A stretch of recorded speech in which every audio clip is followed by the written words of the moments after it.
Welcome to iHeart Intellectual Radio Black Conservative Podcast. I am your host, Alan J. Campbell, aka the Batman, is back in the house. Hey, listen, I know I have been away for the last 2 weeks, but there has been a lot going on that calls for the Batman's attention. That calls for his attention. As I end my show each and every week, and like I said, that hey, somewhere there's a crime being committed.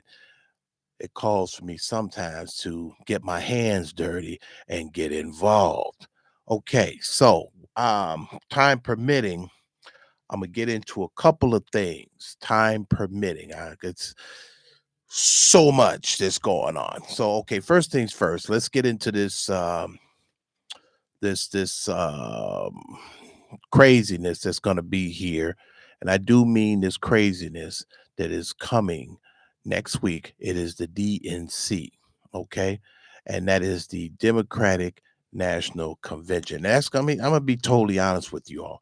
That is going to be a shit show. I kid you not. That is what it's going to be. But first, let me get to some interesting news for those individuals who live in the South suburbs. Okay, and this particular situation has been completely inundating us day in and day out.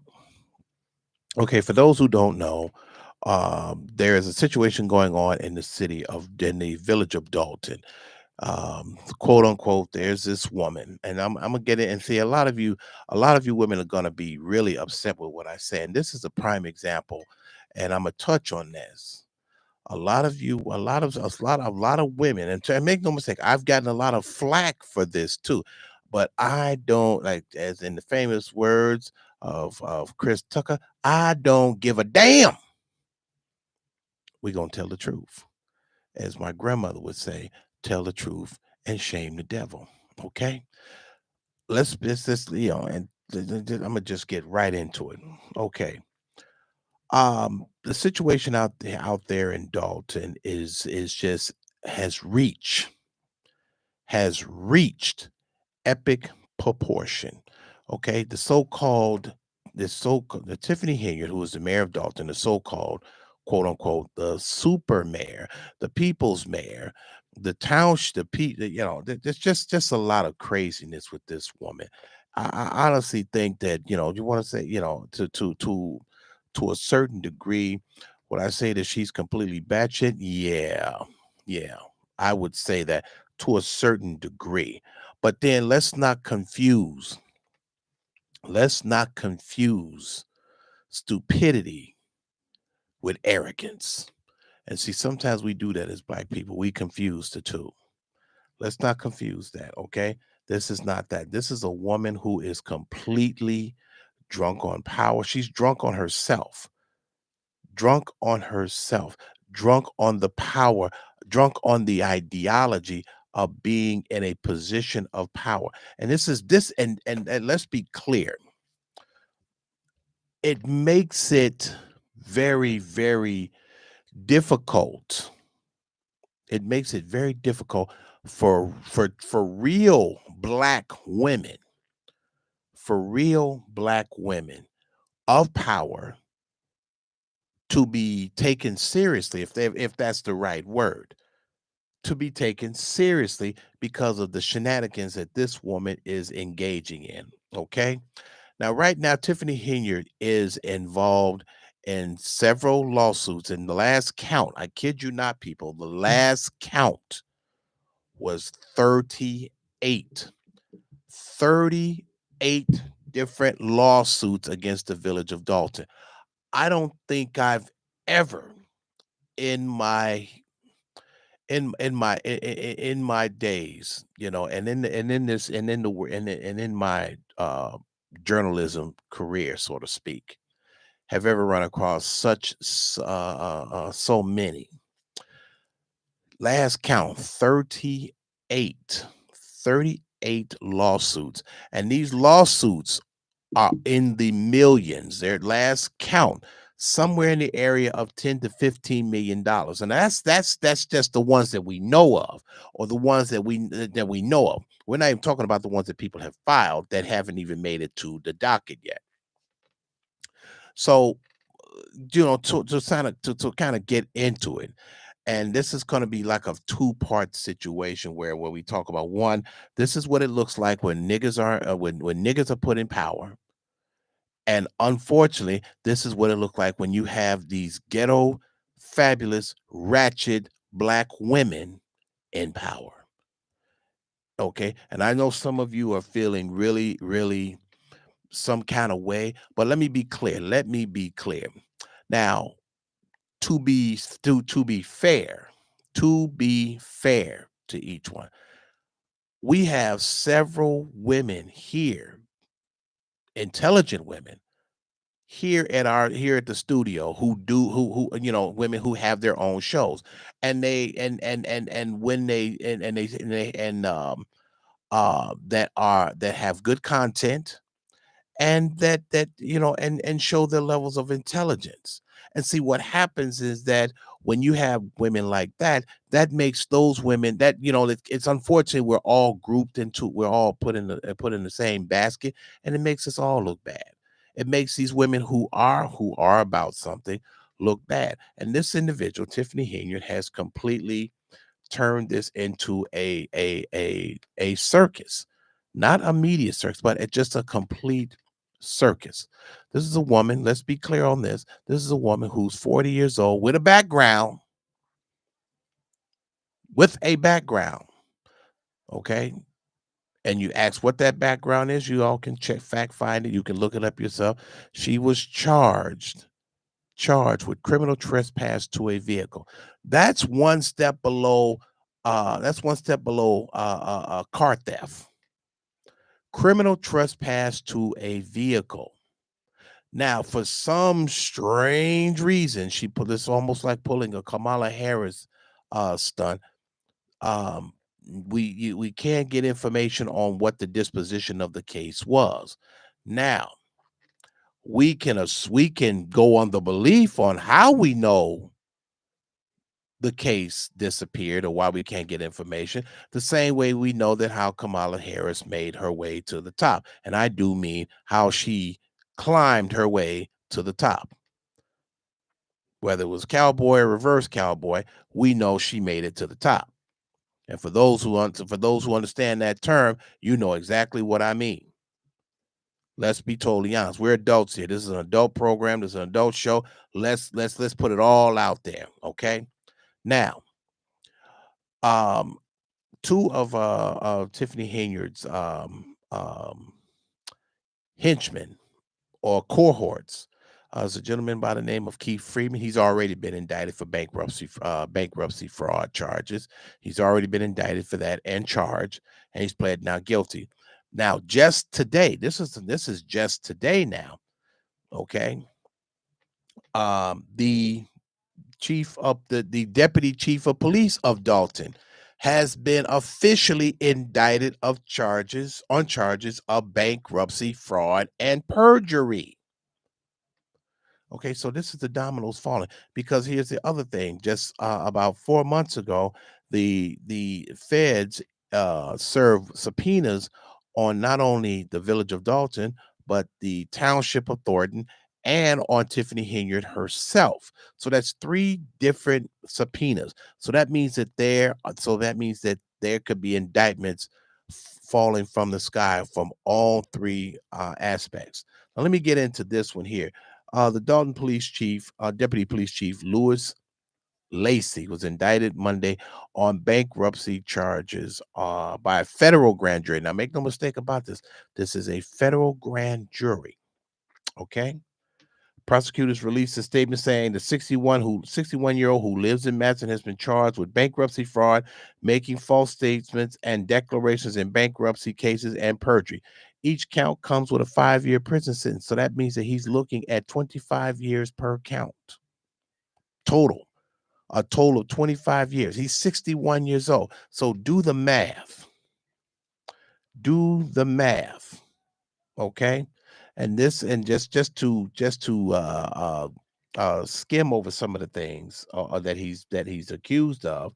Prosecutors allege Lacey filed numerous personal bankruptcy cases since the 80s in the U.S. Bankruptcy Court of Northern Illinois, which includes petitions in 19 and 20, which automatically stayed enforcements of settlements of Lacey's reached in 2017. Okay, moving on.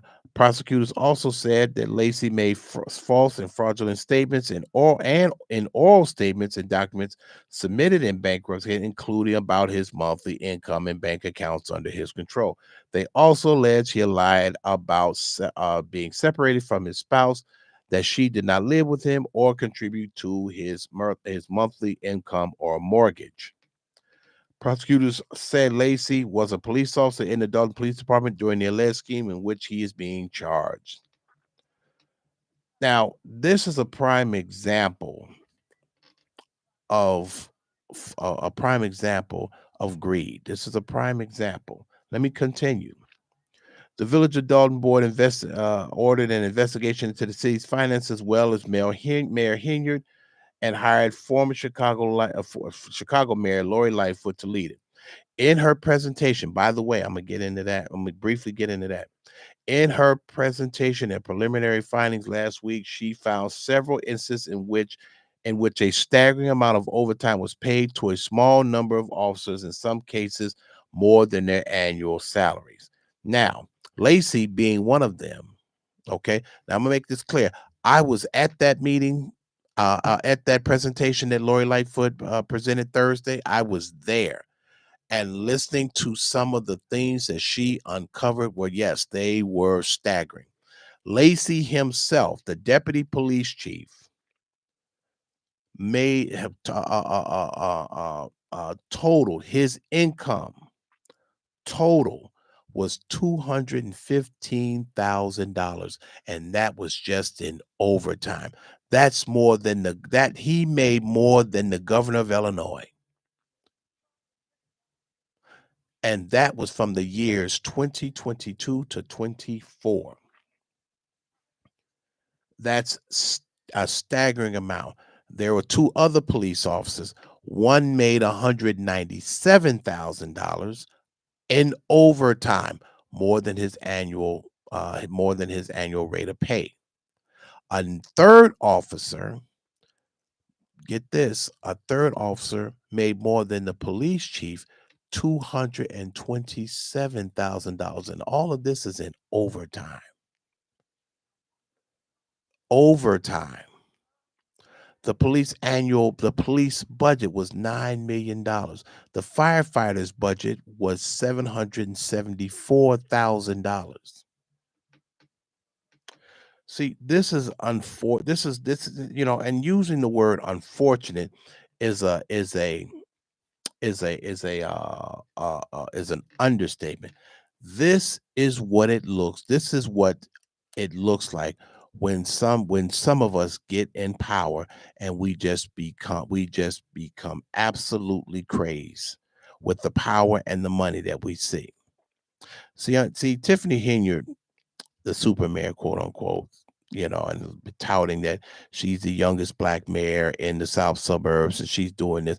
Just this past weekend, kid you not, she held a back to school fair and giving away book bags and school supplies. So wait a minute, but you spent that was taxpayer money. So how is it possibly free when the taxpayers are paying for it? And make no mistake about it, this is what's also going to, and she's bankrupting Dalton, and not only that, and then she's going to continue to do that with the number of lawsuits, and also with the amount of money that they cannot account for. Now, in 2021. The city of Dalton had a surplus of cash in their general fund of $5.6 million, a surplus in 2021, which is around the time that Henry took over. Now, currently as of July of 2024, they have a deficit of 6.2 million. A deficit of $6.2 million. So which means that they're laying off people. They're having to sell what they call parcels of real estate. They have 586 checks that have yet to be issued to some 60 vendors, totaling totaling 4.5 million dollars. Money that they do not have, money that the city doesn't have. So if you look at the amount of money that this administration has blown through, that's $11 million. $11 million that they have gone through. But yet this woman actually, this is a love. This reminds me of Nero when he set fire to Rome and then blamed the Christians for this, as Nero played a violin as he walked through the street, asshole naked. This reminds me of that very thing. Lack of accountability. And this is one of the things we fail to do as Black people, is to hold people, hold our public officials, hold ourselves accountable to particular things. This is an absolute embarrassment, because this town is 75% Black. 75% Black, with an annual income of $39,000. That's an annual income of $39,000. Now, I know some of you probably saw this report on the news, and even to a point where Lightfoot said that she herself was astounded by what she found. And not to mention, she said this is just a tip. Basically, this is just a tip of the iceberg, because they still have credit card receipts that they have not been able to get access to. Um, Other financial records that that are being either delayed or denied uh, right now. And the village has already talked about the vehicles that she has. Now, get this. Now, this woman has four. Count them. Four. Okay. Four 2022. Check that. Four 2023 Tahoes. Four of them. Okay, and those Tahoes aren't cheap. Let's be clear on that. And if they come with all the bells and whistles, you're looking at it. You're looking at this particular Tahoe, $84,000. Now do the math. $84,000 times two. Even though they're under a lease program, you still have to pay for that. That's taxpayer money. She has upwards to 8 police officers who are her personal bodyguard. Up to 8, who themselves are making, who with the overtime that these bodyguards or her security detail, $1 million annually in police overtime. This is what makes a lot of us look very, very bad. A lot of intelligent, smart Black women, and I'm gonna go to that. I'm gonna jump into the part where, when I say about, this is unfortunate about a lot of our women. And I catch a lot of flack, because I say that sometimes it's some of our Black women, they feel some sense of entitlement, or they could walk around with their head in the clouds, or they become offended when we tell the truth. And let's be totally honest, that some of you are exactly what people say you are. Some of you are ratchet, some of you are selfish, some of you are childish, some of you are have no business minded. Some of you are poor parents. And if you are one of the, if I me- if you and if I me- if it was something in there that I mentioned that you got offended, then that's what you are.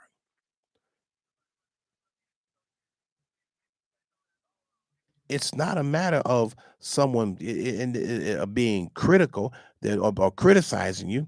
They're being critical to saying, this is what you need to work on. This is what you need to work on. It was said to me, it kind of cracked me up, and I wasn't offended, but it kind of cracked me up. And when I was told, they said, you seem so, you're just so hard on black women. It's like you hate black women. No, that's not true. That's not true at all. Let's be clear. Let me be clear. It's not that I'm that's not that I'm hard. It's not that I dislike black women. It's not that. That's not that by all. They gonna say I wouldn't. I just my preference. I would not.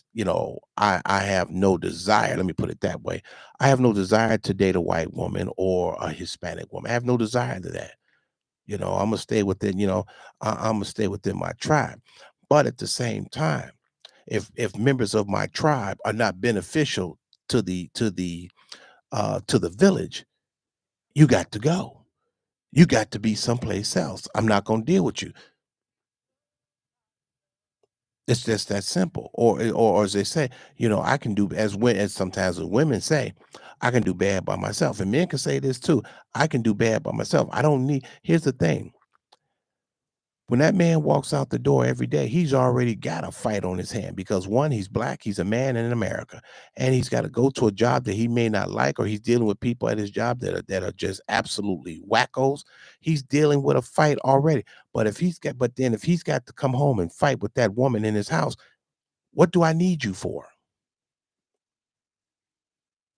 What do I need you for? If you have no domestic skills, such as when I say domestic skills on how to run a house, what do I need you for? If you have no idea on how to raise children, what do I need you for?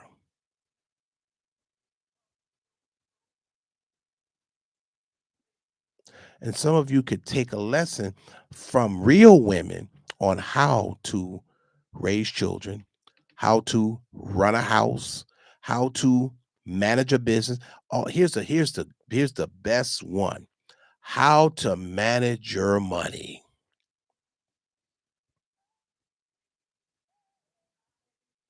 How to manage. And a lot of you do not have those skills. And and this is no, and some of it, and to a degree, it's no fault of your own because that starts with the origin, meaning your parents, because they didn't teach you, they didn't show you anything, they didn't, so therefore, how can you learn how to do something? And then when you bring children into the world, how are you supposed to teach them?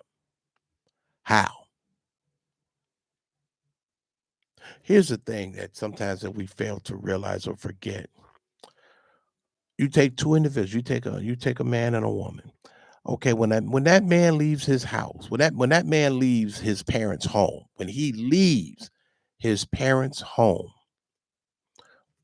or as they say, the proverbial term is when he flies the coop. Okay. When that man flies the coop, 9 times out of 10, he's leaving by himself. So, I'm a sidebar. So, Earl, how old were you when you left home? Well, when you left home? Okay, my man said he was 16. When you left home, what'd you leave home with? There you go. Okay. So just so that I'm clear, he left with his personal belongings, clothes on his back, whatever, whatever, whatever. You didn't leave with no kids, right? Okay. When I left home, I left home at 20, something like that. I didn't have any kids. Okay. I had a job. I had my own place. I had more money than I can spend. I had, I was what they would call established because I had my own. But the unfortunate part, but some of when women leave home, you all may leave home. Some of you may leave home by yourself, but majority of you are leaving home with what? Baggage, meaning a child or children. Now, this is not crucifying, but this is putting things into perspective, putting them into perspective. And when you leave home, then you're creating this level of independence because some of you left home and then you didn't realize You had no idea what independence was because you were responsible for you were responsible for another individual, or you needed or wanted something or someone to love or to love you back. That's not how that works. So therefore, you're not getting the teachings or that parent, and I'm just being and me being and just and I'm gonna just put it out there. Okay. Granted, a lot of things that I've learned throughout these years throughout my life. Okay.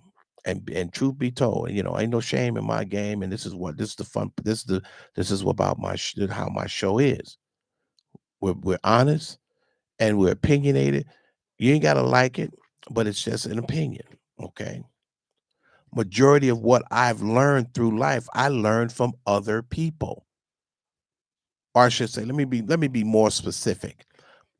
I learned when I tell the people I learned from other men because my father was no help in the guidance or direction on how to do things. Having to learn. My mother showed several of us how to do things. She basically gave us she gave us the tools, so the tools of domestication. Hey, listen, I'm gonna show you how to cook. You need to learn how to cook. You need to learn how to clean. You need to learn how to manage your money, how to pay bills, how to do these things, how to do this. But unfortunately, some of our women are more friends with their children, or they are afraid to say the things that need to be said. This is what makes it difficult. Now, when we can argue back and forth um about white women, about how white women deal with their men and their children, and Hispanic women deal with their men and their children. I can give you a short answer. Let me tell you what they don't do. They don't mess up they take care of the house, and they don't mess up the money coming. They don't mess up the money. Hear what I'm saying. They take care of the house, they take care of the children, keep the house, get the house in order, and they don't mess up that money because they know he's out there. When he comes home, she knows that money is coming home to her. She knows that he's coming home to her.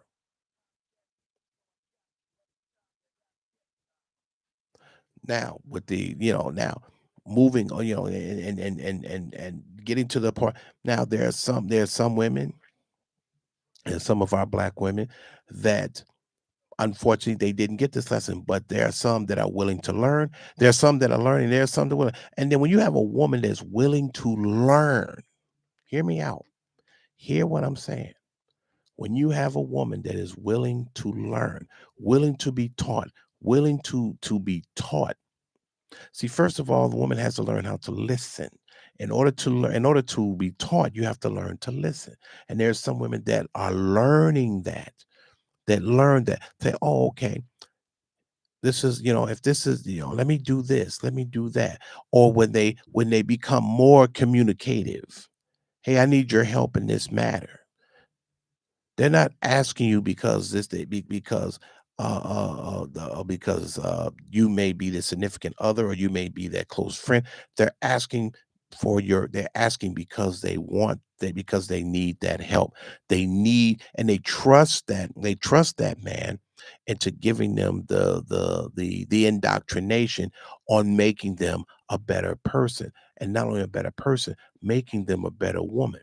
And see, when that woman begins to uh, begins to take the lesson, she wants to learn more. Begins to take that lesson. Understand that type of woman gr- uh, uh, uh, begins to um, begin that intake, take that in. that also works this way too. That man begins to gravitate towards her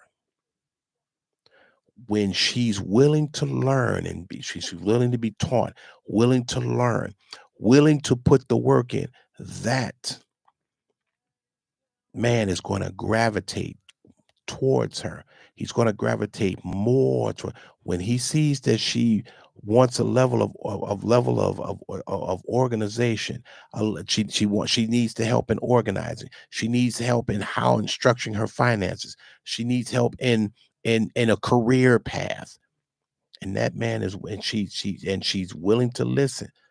He's going to gravitate towards her.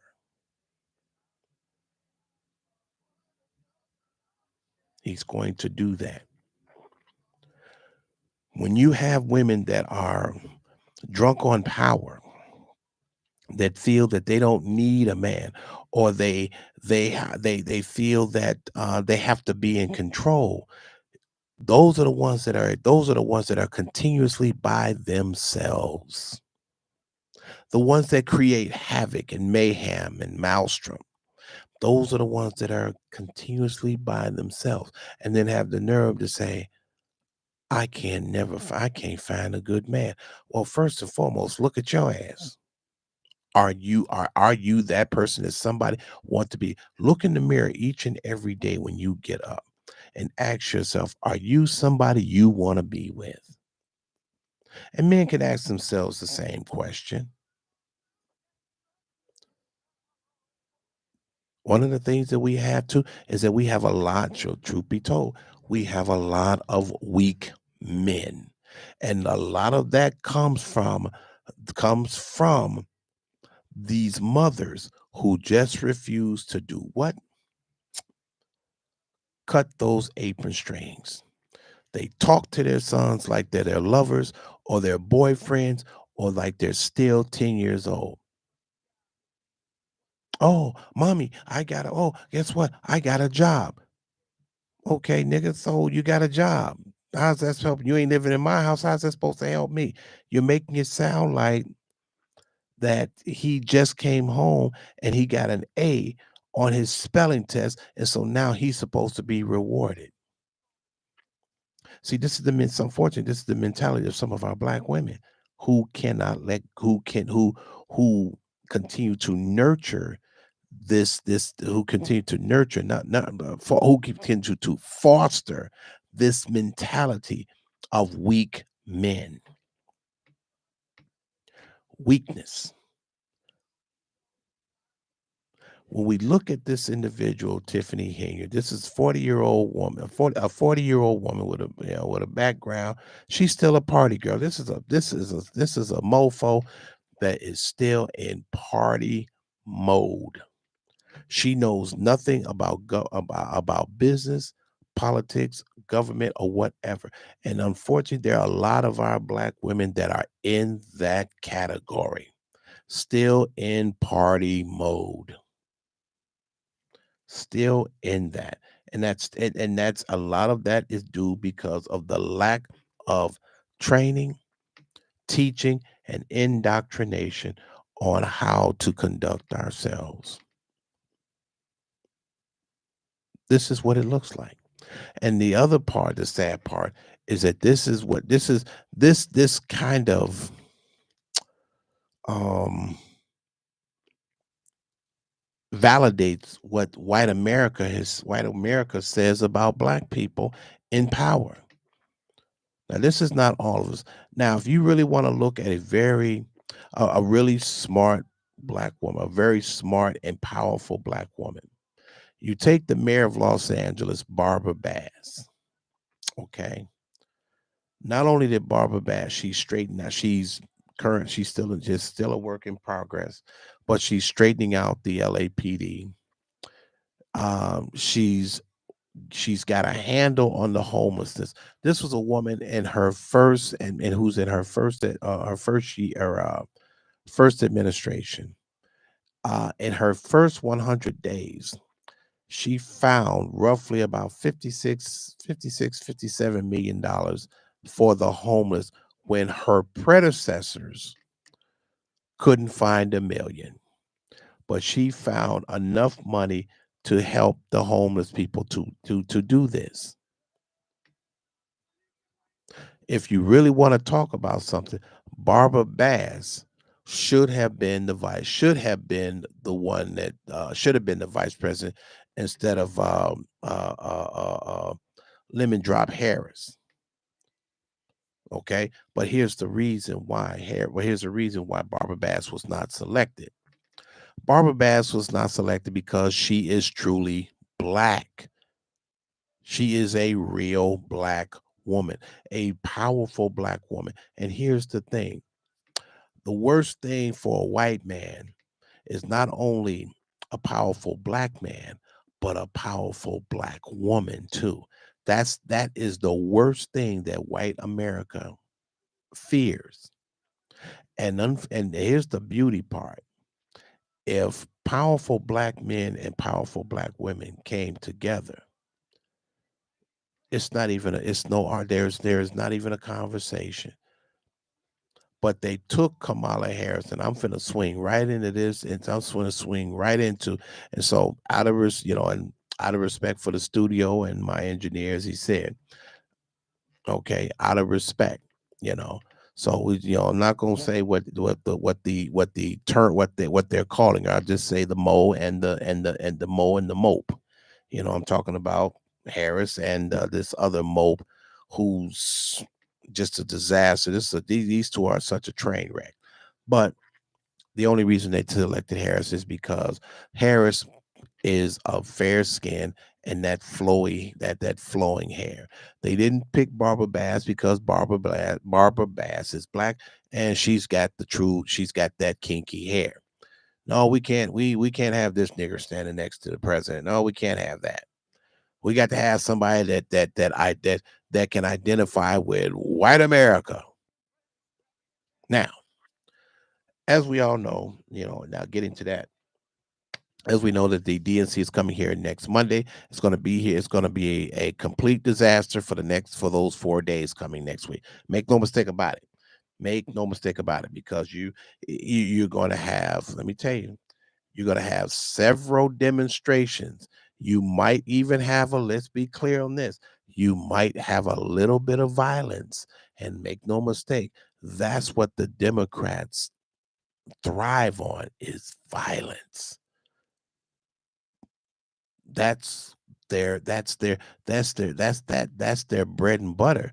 That's their blood, is violence and creating mayhem, chaos, and dissension. This is what this is. And see what they're not. And see, here's the other thing that they're hiding.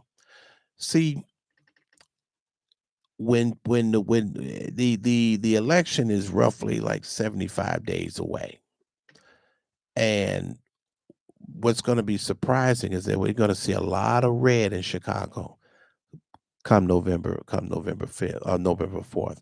You're going to see a lot of red, a lot. You're going to see a lot of red states, a lot. Because here's the other thing they're not telling you. Do you know that Kamala Harris is ducking interviews? You have to ask yourself why. She's ducking interviews. So she's got these campaign rallies and they're telling people, oh, well, she's gaining seat. No, she's not. Tell you that right now. No, she's not. You take her vice president, okay?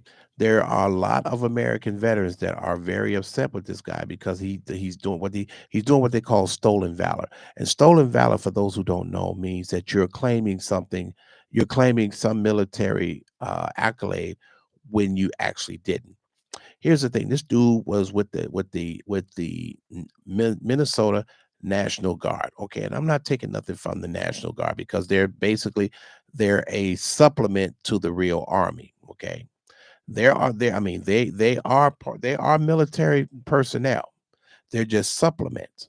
Okay, this guy supposedly retired as a sergeant major.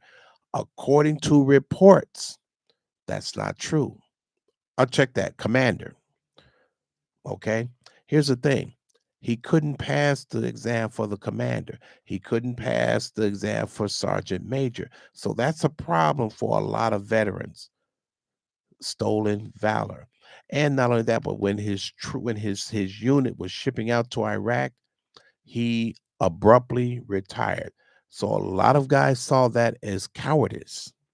And make no mistake, in the military, any form of cowardice is frowned upon. Let me tell you, let me give you a little history on that.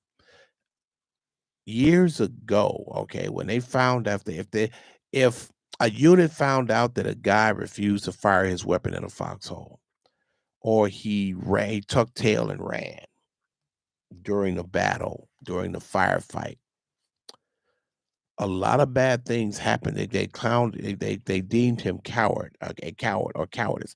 Sometimes that and even to a point, going further back to going back to when America first created a armed forces, because it was originally the Continental Army. Then you moved to the American Army.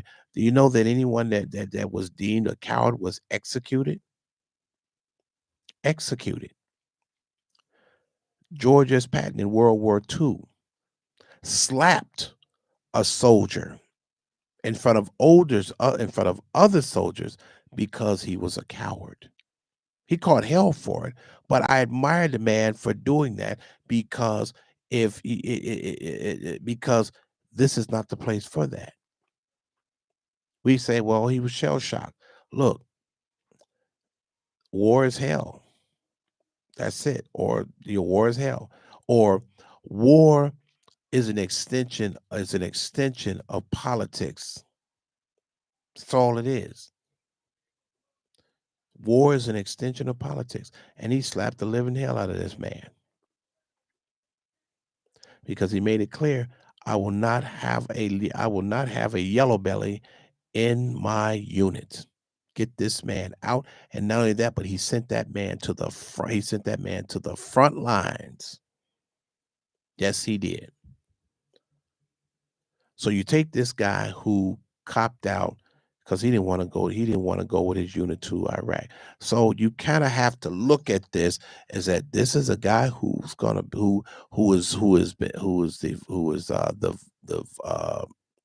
on the ticket for the vice president, a fat coward, a coward.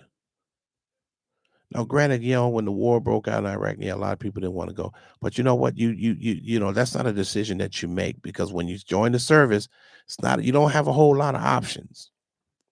You do not. Okay. Now, let me jump into this thing with Harris. Okay, let's be clear. Let's be totally clear on this matter. Kamala Harris is not BLACK. She is not black. Kamala Harris, her genealogy is this: Jamaican. Let's be clear. Now, let's be clear about the origin of Jamaican. Some of them are Jamaica is part of the French colonies, part of France, and some parts of Spain. So that would basically make her a Spaniard or a Frenchie. Her mother is Indian, from India.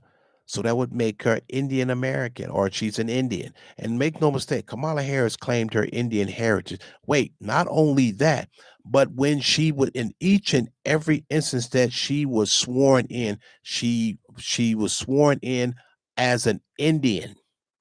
She never claimed black, but now you want to claim black because you're running for president. And as Trump said in that meeting, and like I say, time permitting, it's just so much to get to. Um, when Trump said that, all he said, well, and he was absolutely right. When he said that, oh my goodness, I didn't know when did she turn black? He was absolutely right. That's not a racist statement. That's like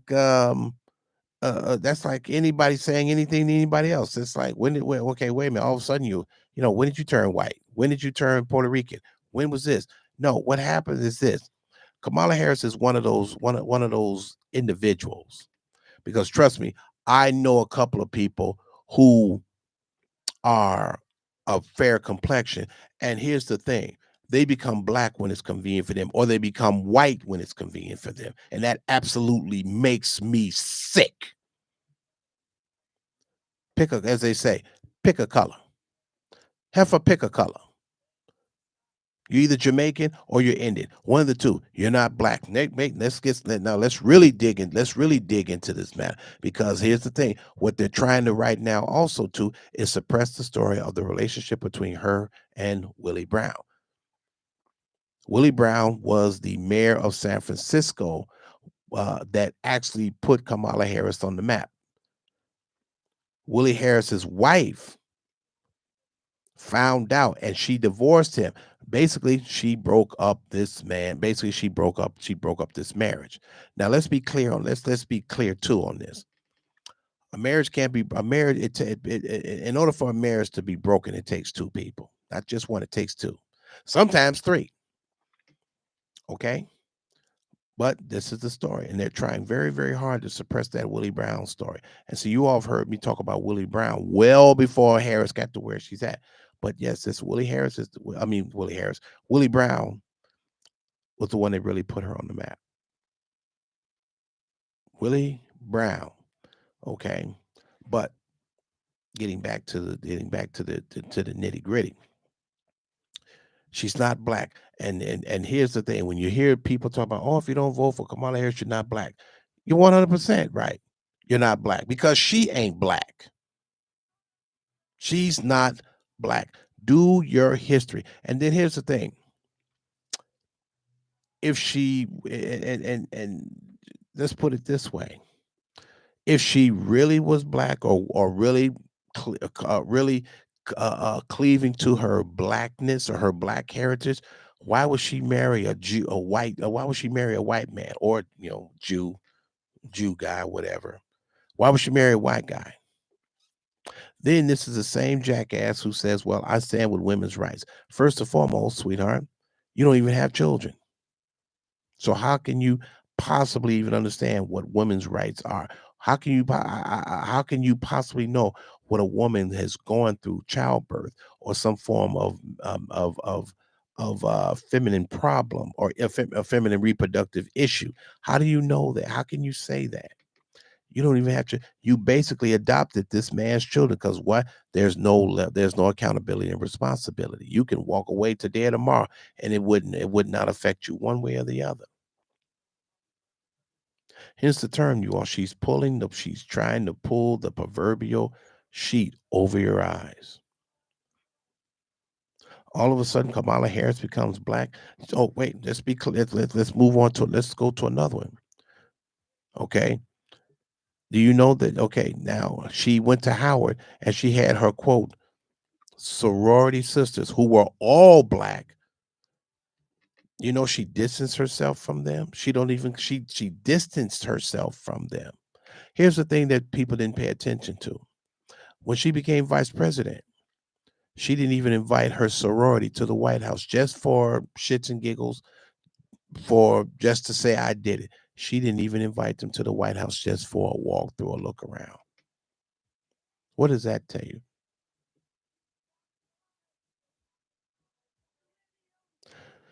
See, people become who they are when it's convenient for them, or as they say, here's the term, they want to change their cut, they want to change their spots when it's convenient, and this is what she's doing. She's trying to suck in the lot of these black women who are, truth be told, who are too stupid to see the truth, to see this, because some of you want to be accepted so badly, and first, because you want to be accepted so badly, so you'll accept what somebody's giving you. First of all, black women, first of all, accept who you are. Gain a level of self-confidence within yourself. Then once you um, accept who you are, then you can see things a little bit better. The people, they can't get things by you. See, a lot of you want to be something that you're not. A lot of you want to be something that you can't be.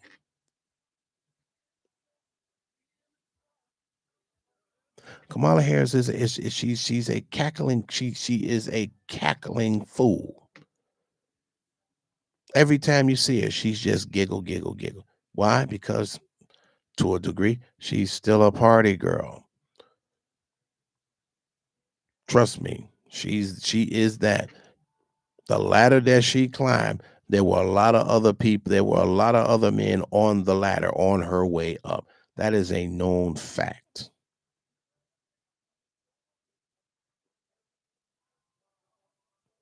A known fact. And this is the person that you want running the country? No, I don't think so. I don't think so. This is an individual who has really no, she has no platform. She has no foreign policy advice skill. So ask yourself this question: what does she bring to the party? What does she bring other than a fairy tale and a dream? Other than her cackling smile, and I say cackling with levels of disdain. This woman makes real professional women look bad. Yes, she does. Now, granted, there are a lot of you say, "Well, I don't want to vote for Trump." I vote for her because I don't want to vote for Trump. No, well, you see, if you do that, that means that you're just as bad. You're just as bad as the next person. You make a decision. Make a decision. Sometimes when they say, which is, sometimes the lesser of the two evils. That's the life. That's the world we live in. The lesser of the two evils.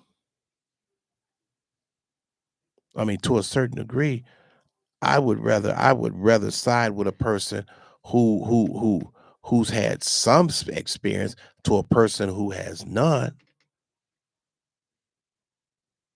And this is where we're at. This is where we are at this particular point in time. And make no mistake, like I said, I'll say it once, I'll say it again. This Democratic ticket, Harris and Walton, he's just a circus clown. This is just somebody they threw out there just to see if it sticks. This is the this is the proverbial throw some spaghetti on the wall to see if it sticks, and that's what they're doing because the Democrats are actually running scared. And people don't want it; they don't want to admit that they're running scared. And not only that, but when the election do come, they're going to lose the Senate. That's going to happen. They already got control of the House. All they need to do is gain 3 seats in the House, but they're going to lose the Senate. And just say for the sake of argument, Harris wins. Let's just say for the sake of argument, just to say it. She's the House and the Senate is going to be controlled by Republicans, so which means that she's not going to get. They're not going to move anything, and they will do it just to spite her. Make no mistake about it, because the American people are not stupid. They see this for what it is. When you get black people, and I got 1 minute. When you get black people that are talking about marching and protesting at the DNC and out there protesting, telling people to go red, watch out. Watch out. Watch how many black people you're going to see out there protesting the DNC for those 4 days. Watch how many Trump supporters you're going to have out there. Chicago, look, from what I'm seeing, Chicago's going to go red.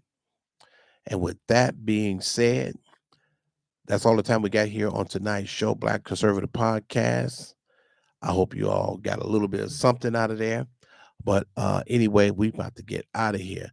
So, and that being said, not my monkey. Not my circus. Right now, there's a crime being committed, and Batman's got to go.